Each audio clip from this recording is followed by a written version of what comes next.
사회적으로 핫한 이슈를 키워드로 알아보는 핫키워드 시간입니다. 김민지 캐스터, 안녕하세요. 안녕하세요. 네, 우리 국민의 금융 이해력은 몇 점이나 될까요? 금융감독원과 한국은행이 조사한 우리나라 성인들의 금융 이해력 점수가 나왔는데요. 66.8점으로 OECD 가입 국가 10개 중에 평균 62점보다 높았습니다. 그런데요, 29세 미만에선 저축보다 소비를 선호한다는 답이 34%로 그 반대를 26% 크게 앞섰습니다. 욜로, 플렉스 이런 유행어와 관련이 있을까요? 핫키워드에서 청년층의 금융 이해력만 콕 집어서 살펴보겠습니다. 네, 최근 2030 세대 사이에서 빛을 내서 투자하는 비투와 영혼까지 끌어모은 투자 영끌 열풍이 불었는데요. 청년층 금융 이해력만 떼어놓고 본다면 어느 정도 수준일까요? 네, 국내 성인의 금융 이해력 점수는 66.8점으로 OECD 10개국 평균보다 4.8점 높고 2년 전 조사 때보다 점수가 올랐습니다. 하지만 한 발 더 들어가 보면요. 조사 대상자 중 OECD가 정한 최소 목표 점수는 66.7점을 넘은 비중이 51.9%로 성인의 절반에 가까운 이들은 낙제점을 받았습니다. 특히 29세 이하 청년층의 이 금융 이해력은 60대보다 낮았습니다. 네, 청년층이 금융 이해력이 낮은 이유는 어떻게 봐야 되는 걸까요? 네, 금융 이해력 중에서도 어느 부분이 낮았는지 살펴보면 답이 보입니다. 취업준비생을 포함한 대학생 10명 가운데 8명은 특히 금융행위와 관련해서 OECD 최소 점수에 미치지 못했는데요. 금융행위란 저축, 구매, 금융상품 선택 등을 측정해서 얼마나 합리적으로 금융활동을 하는지 살펴보는 항목입니다.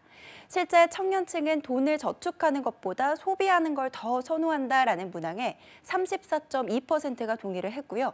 반대하는 비중은 26%였습니다. 경제적으로 금융 차원의 미래 준비가 부족한 상황인 거죠.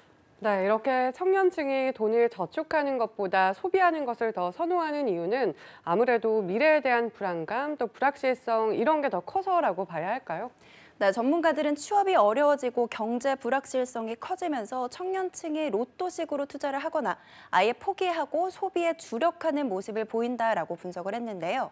게다가 금융 경험이 다른 세대보다 짧을 수밖에 없고 무엇보다 금융 교육도 체계적으로 이루어지지 않아서 직접 부딪히며 배우는 수준이기 때문에 이 현상이 나온다고 봤습니다. 네, 일자리를 구하기도 쉽지 않은 상황에서 이렇게 돈을 쓰는 상황이 우선시 된다면 나중에 위기가 찾아왔을 때 버티기가 더 힘들지 않을까 걱정이 되는데요. 네, 그렇죠. 당장 코로나19 확산이 좀처럼 잡히지 않은 상황인데요. 이번 조사에서 청년층을 포함한 전 세대가 당장 소득이 끊기더라도 6개월 이상 생계비를 감당할 수 있다고 답한 성인이 37.9%에 불과했습니다. 62.1%는 소득이 끊기면 빚을 내지 않고는 6개월을 버티기 어렵다라고 했는데요. 1개월도 채 버틸 수 없다라고 답한 이들도 10.6%에 달했습니다. 이러다 보니 전문가들은 젊은 세대부터 실생활과 밀접한 금융교육을 체계적으로 실시할 필요가 있다고 조언합니다. 네, 그런데 사실 돌이켜보면 저도 그렇고요. 이 금융교육을 제대로 받아본 경험이 있지 않은 것 같습니다. 그런 사람이 좀 얼마나 될까요? 네, 이번 금융 이해력 설문 응답자 2,400명 중에 금융 경제 교육을 경험한 적이 있다라고 답한 비중이 24.6%에 불과했는데요. 연령대별로는 청년층 33.7%, 중장년층 24.8%, 노년층이 16.2% 순이었습니다. 나이가 많을수록 제대로 된 금융 교육을 경험할 기회가 적었던 셈인데 그래서일까요? 최근에는 어린 자녀한테 은행 계좌나 주식 계좌를 만들어주는 분들이 많죠. 용돈이나 세뱃돈 받은 것도 은행에 넣거나 주식 투자를 하게끔 하면서 어릴 때부터 경제 감각을 키워주는 건데요.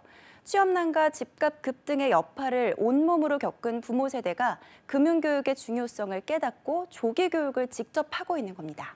네, 이제는 시대가 달라진 만큼 또 현행 중고교 과정에서 금융교육이 조금씩 이뤄지고 있다고 알고 있는데요. 다음 세대의 금융 이해력은 더 나아지겠죠? 네, 그런데 너무 원론적인 이론 교육에 그치는 게 아니냐라는 지적도 나옵니다. 예컨대 신용을 갚아야 할 빚이라고 정확히 설명하지 않고 그저 신용 관리를 잘하라는 식으로 원론적인 설명으로 끝내던데요. 미국과 영국 등 금융 선진국들은 금융교육을 위한 법률과 전담기구가 있습니다. 우리도 최근 교육을 더 강화할 필요가 있겠다는 결론을 내렸다고 하는데요. 그래서 금융교육 열풍에 맞춰서 교육을 서둘러 정비하고 있습니다. 네, 여러분이 스스로에게 금융 이해력 점수를 준다면 몇 점을 주시겠습니까? 저도 오늘 제 경제 의식을 돌아보게 된 것 같습니다. 지금까지 핫케어드 김민지 캐스터였습니다. 고맙습니다.